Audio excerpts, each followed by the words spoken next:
महायुतीच्या मंत्रिमंडळाचा विस्तार 39 मंत्र्यांनी घेतली मंत्रिपदाची शपथ। 33 जणांना कॅबिनेट तर 6 जणांना राज्यमंत्रीपद।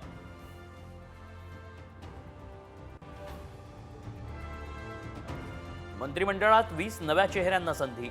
गोगावले, शिरसाट, नितेश राणे, योगेश कदम, आबिटकरांना मंत्रिमंडळात स्थान।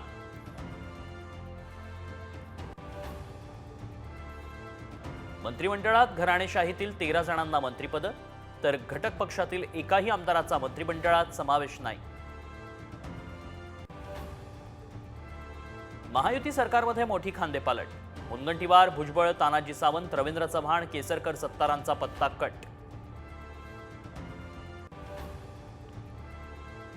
मंत्रिमंडळात मंत्र्यांना 2.5 वर्षांची संधी। आज शपथ घेणारे मंत्री 2.5 वर्षांसाठीच। उपमुख्यमंत्री अजित पवारांचं मोठं विधान।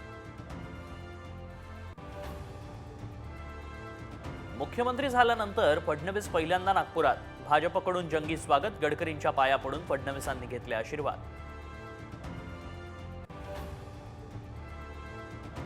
भाजप प्रदेशाध्यक्षपदी रवींद्र चव्हाणांची वर्णी लागणार। सूत्रांची माहिती। चंद्रशेखर बावनकुळेंना मंत्रिमंडळात स्थान।